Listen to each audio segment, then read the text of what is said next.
Vamos a ver, Enrique de la Morena nos trae algo.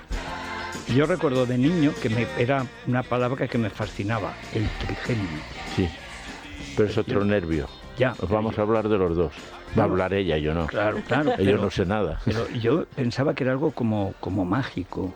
Y mágico es. Bueno, pero nos has invitado. Oye, además, sí, pero quiero primero, sí. es que hemos tenido la asamblea del distrito de Rotary este año en Salamanca. Bueno, es que en Salamanca, allí todos como son del norte y tal, ¿cómo está Federico? Y hay la esposa de nuestro tesorero, que se llama Carvela de Ribadesella, que bueno, me dijo, no, tienes que decirle a Federico que nos lleva en el corazón de toda la familia. Bueno, ¿no? y si es el tesorero hay que cuidarlo, claro. Claro, eso te iba a decir, es el que nos da dinero a los clubs. Ya veo, no hay más remedio. O sea, que estamos haciendo ahora tráfico de influencias. No tengo más remedio, Federico. Vale, bien. Si es por obligación... No, y además yo la dije a ella, digo, verás como seguro que Federico te dice que venga sus lunes... Sí, que venga un lunes con el marido. Con el marido, y con el tesoro. Claro, y yo los traigo, que vean el espectáculo y vean... El espectáculo. Sí, porque dice, como explicándole, digo, bueno, el estudio es así y tal y cual. Digo, bueno. No, hombre, pues que vengan, ahora ya podemos tener gente en la pecera, que es lo más divertido. Es que los que vienen allí lo ven desde dentro. Claro. Bueno, vamos a hablar de parálisis facial. Bueno, vamos ¿verdad? a presentar. Sí, que tenemos a Tamara, García. Que además, estudió en Salamanca, pero ella es de Ávila. ¿Has visto? Niña de Ávila. Aquí ¿comprende? lo bueno. Y luego se ha especializado en cirugía maxilofacial, ha estado en Estados Unidos, ha estado en Francia, en fin, se ha movido profesionalmente para tener una formación que la ha llevado pues a hacer ahora estas intervenciones de la parálisis facial y también puede hablarnos de el nervio trigémino, ¿no? De los dos. Más doloroso que hay, parece ser, ¿no? Cuando tienes algún tipo de... Bueno, Tamara, bienvenida. Muchas gracias por invitarme. Bueno, faltaría más. Pero vamos a hablar de por qué esta cirugía maxilofacial. Yo no sé si es que ahora ha mejorado mucho o antes... Yo recuerdo de crío que el trigémino se notaba, era una especie de maldición, de cosa que le caía a alguien, que la gente se moría o se mataba, porque era una cosa imposible, insoportable. Pero yo de niño no entendía nada, solo que eso era algo especial y algo muy malo. Y que era una maldición, que eso no se podía arreglar, que si te caía, ¿no? Pero parece que no, que ahora sí que se puede intervenir.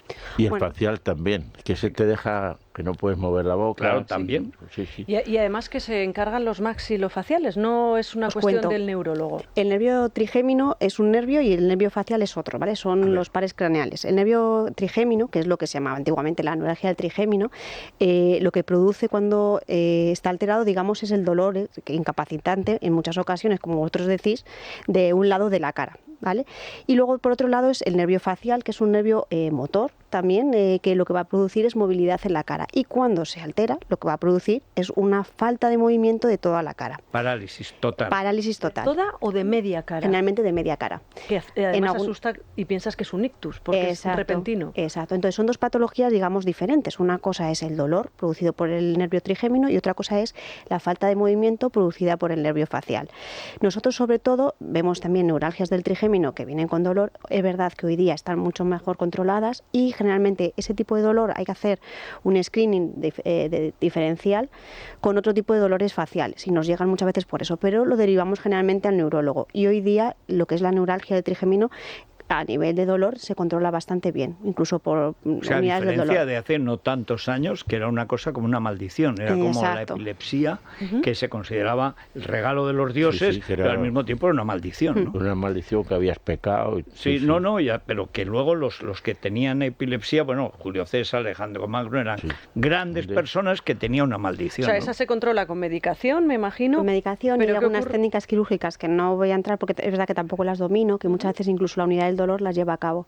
¿Y la otra? Lo que es la parálisis facial es totalmente diferente. Es un cuadro, pues lo que ocurre es que el nervio en su trayecto, en algún momento hay una alteración del input eléctrico, entonces la cara, digamos, deja de tener un movimiento. Entonces tiene totalmente la cara paralizada.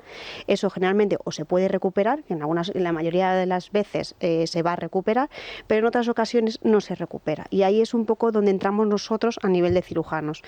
Cuando una cara no tiene movilidad, que habréis visto algún paciente, típica cara que es como que media cara pasa está algo. como desplomada. Sí. Y un poco la boca torcida. Sí, también, Exacto, claro. el ojo no le pueden cerrar, al habla, la respiración, no pueden cerrar el ojo y hay que tener mucho cuidado para las úlceras Eso te iba a decir, corneales. problema de la vista. Entonces, cuando ya está establecida, ahí es donde entramos los cirujanos un poco para ver qué podemos hacer. Previamente, ¿cómo se produce? ¿Cuáles son las causas que pueden Pues, derivar en una parálisis facial por este nervio? Porque la causa más frecuente es la idiopática, que es lo que se llama la parálisis facial de Bell, que es muchas veces no sabes por qué ocurre y muchas veces pues un paciente se levanta por la mañana y dice y se lo puede ver. Generalmente ese tipo de parálisis, generalmente la mayor parte recuperan.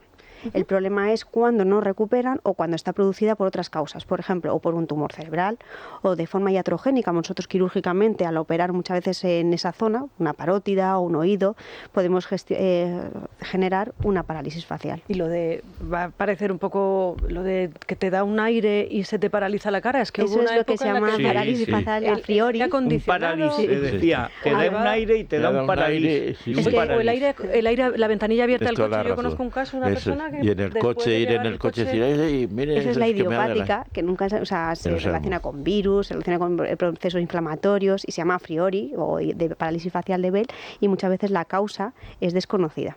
Generalmente esas suelen evolucionar bastante bien. ¿Y cómo se opera entonces esto? Pues normalmente esas en fase aguda siguen un tratamiento médico con puedes poner anticorticoides y algún antiviral. Y cuando ya está establecida, vemos exactamente qué parálisis facial tenemos. Si es completa, el tiempo de evolución es importantísimo. No es lo mismo operar a una paciente que lleve unos meses o incluso hasta 2 años o que ya llevan 5 o 6 años. Ahí ya cambia totalmente un poco el planteamiento. Doctora, pero aquí la gran cuestión es, como siempre, cuando uno le pasa eso, pensar que se va a pasar o qué es lo que debería hacer. Lo primero, tienes que ir a un centro de salud o a urgencias. Eso de inmediato. No dejes que eso pase. Exacto, para hacer primero tranquilizarlo, porque al principio, si no, la mayoría van a recuperar, pero sí que tiene que estar en seguimiento a través de un centro de salud o a través de la puerta de urgencias que lo deriven a rehabilitación o a otorrino. Entonces, hay que seguir una evolución de 2-3 semanas, que es más o menos el tiempo en el que podemos ver cómo va a evolucionar, y en función de cómo evolucione ya vemos si hay que hacer más pruebas para descartar ciertas causas, si no recuperase, o tendremos que valorar procedimientos quirúrgicos, sobre todo en casos ya más avanzados. ¿En qué edades se produce? Pues se puede producir en todas las edades. O sea, no hay desde niños, incluso hay niños que nacen con parálisis facial en el momento del parto o incluso congénitas, y parálisis faciales en pacientes totalmente, con una edad avanzada. ¿Y cuándo empiezan a operar? Se puede operar siempre. Siempre. Y de hecho yo creo que todos los pacientes por lo menos tienen que, una vez que está establecida una parálisis facial, tienen que tener una valoración y ver qué opciones. Hay cirugías para todo tipo de pacientes y para todo tipo de parálisis facial, pero lo más importante es adaptarnos al paciente que tenemos delante. No es lo mismo operar a un paciente que tiene una cierta morbilidad, pues por los antecedentes, por la edad y una parálisis facial muy establecida, pero siempre le puedes proporcionar algo, siempre. Y la respuesta que tienen estos pacientes de poder volverse a mirar al espejo, de reconocerse y darle esa vida que muchas veces no somos conscientes de que no se pueden volver a enfrentar a nivel social. Claro, Ahí hay un problema añadido, y es ese factor psicológico que también a veces le retrae del médico, ¿no? Mucho. Que eso es un fenómeno aparentemente contradictorio.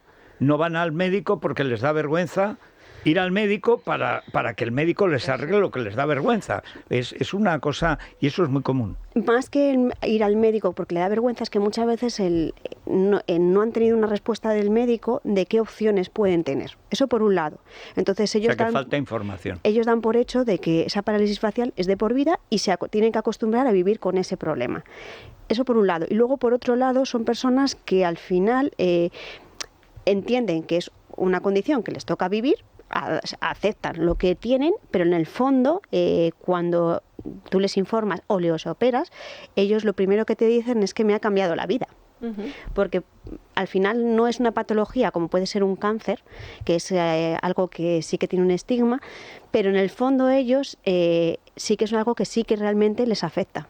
Bueno, es que quieras que no, estéticamente es una sensación, sobre todo, de inestabilidad, de fragilidad, que tiene que grabar muchísimo, ¿no? Digo, Mira, grabar con V. estuvimos en un curso recientemente multidisciplinar y habló una psicóloga un poco y de varios pacientes. Y no es lo típico que lees, que es una alteración funcional y estética. No.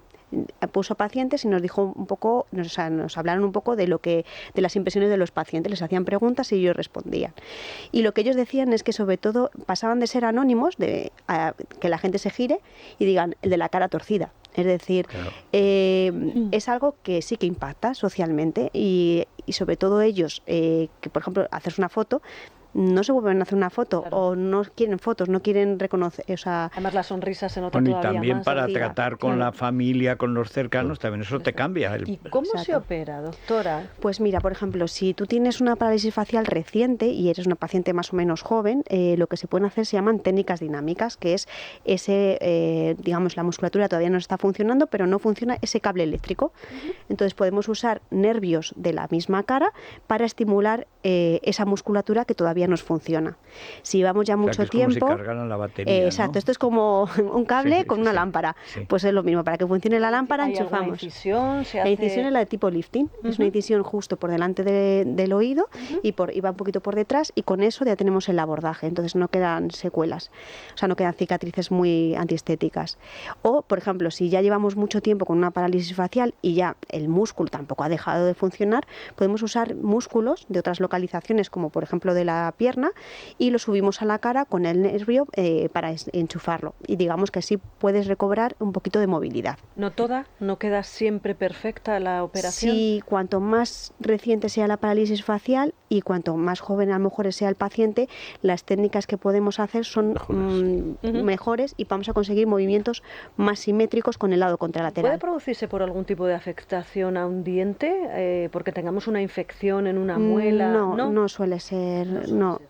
Por el cuidado de la boca, que también me parece muy importante y muy necesario. Sí. No, suele ser más por problemas de la parótida, pero de la boca no. Ujú. Bueno, pues Bueno, debe de ser la primera vez que algo no tiene que ver con la boca. O sea, porque por fin, una enfermedad que no tiene que ver con un diente malo, con... Y luego tenéis que tener control de él, ¿verdad? Cada 6 bueno, eso meses, es. 7 ¿Cuánto meses. tiempo? Porque Exacto. imaginemos que opera, Exacto. empieza a funcionar muy bien, pero realmente ¿Qué pasa? ¿cuánto tiempo? Exacto. A ver, todos los pacientes al final son pacientes un poco crónicos, porque muchos pacientes luego también desarrollan movimientos anómalos. Es decir, cuando se produce una reinervación de la zona, hay movimientos que se llaman antiestéticos, o sea, que se llaman sincinesias, el nombre técnico, y es que se producen contracciones, por ejemplo, yo estoy sonriendo y se le cierra el ojo de repente. sí. Entonces estos pacientes son candidatos de un seguimiento para muchas veces poner toxina botulínica, etcétera, etcétera.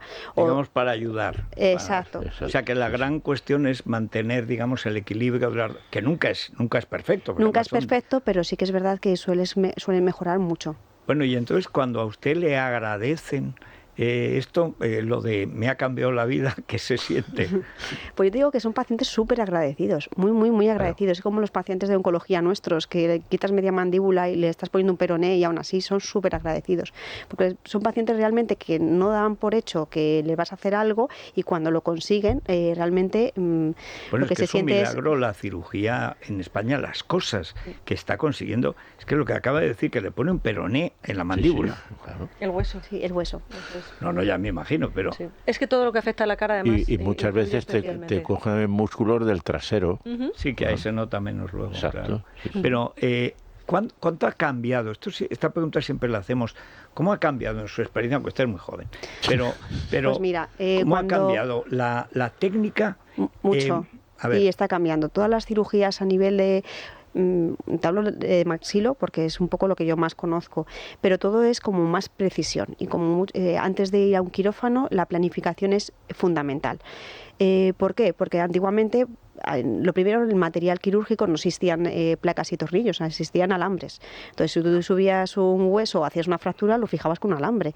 Ahora haces placas preformadas, que son que tú previamente en un software, con las imágenes del paciente, generas placas y tornillos que lo configuras previo al quirófano. Que más exactamente a su tamaño. Exacto, o sea, es no todo lo customizado. amoldas, sino que te viene ya el molde. Todo customizado, todo es para el paciente. O el peroné, por ejemplo, un peroné antiguamente subías y lo adaptabas a la mandíbula, al defecto que ibas a tener. Ahora no, ahora incluso ya en la pierna puedes adaptar ese peroné y una vez que lo subes va a encajar a la perfección. Entonces todo está cambiando. ¿Por qué? Porque ahora se dedica más tiempo, o sea, con la tecnología, dedicamos más tiempo en el antequirófano para que luego en quirófano sea todo más exacto y todo sea mucho más personalizable al paciente. Y más breve, supongo. ¿O no? Bueno, es ¿Cuánto breve. dura una operación de estas? O sea, complicada? Pues a ver, todas las que son cirugía reconstructiva, porque cuando hablamos reconstructiva y sobre todo microcirugía es que no es subir el peroné y ya está, sino que tienes unos vasos, esos vasos los tienes que unir a los vasos del cuello. Entonces al final son varios campos, etcétera, etcétera, por mañana y parte de la tarde. Y no Ya aplaudimos. está, tan fresca. Sí. Nos dan ganas de aplaudir, de verdad. Sí. Doctora, No. es así. No, pero es verdad que además es Qué gran cierto, trabajo. ha cambiado tanto, que la Total, gente es total. que no le cabe en la cabeza que se pueden hacer estas cosas. Y se están No, haciendo. pero además fíjate lo importante, es que cada día hay más mujeres con todas estas tonterías que están Sí, diciendo hombre. ahora, lo hemos estado hablando, que están incorporadas y Están metidas trabajando en un como quirófano hombres. trabajando. No hay Yo paridad. le estaba comentando, El que vale. Yo ¿Vale? quiero que me opere Eso es. la persona La que mejor. valga. ¿Qué más me da? ¿Qué más me da? Claro. Eso Es que esto es el absurdo de las tonterías, ¿no? Bueno, Pero, pues la doctora Tamara García está en el Hospital de la Princesa, ¿verdad? Y Sí. también hay hospitales privados que disfrutan de sus tratamientos. Así que quien quiera Bueno, que nos pues llame aquí a la nada. radio, nosotros les informaremos. Muchas gracias por la Muchas visita. gracias Enrique. Hasta el Y lunes. Hacemos te una vas pausa. a personar jurídicamente contra el Barça. Yo sí, claro. vale. Eso, hombre, yo ya he firmado. Sí, Hombre. me parece muy bien. Que nos vamos a hablar de cocina hebrea y no tiene Sí. nada que ver con que yo haya estado en Israel la No, semana pasada. eso- Pero, ¿Ha pero sido habrás Alberto tomado, Fernández? A mí me ha gustado mucho. Las veces que he ido yo siempre he pedido platos hebreos. Qué maravilla con la berenjena. A ti y no Yo lo todo. has hecho. le recomendé siempre Oh. Y la el kosher, pizza sí. kosher. Todo lo Son comido. inteligentísimos los judíos. Otra cosa no, pero comer no me falta, de verdad. No. Y menos a un abulense, ¿no? Eso. Vamos ya. Es La Mañana de Federico,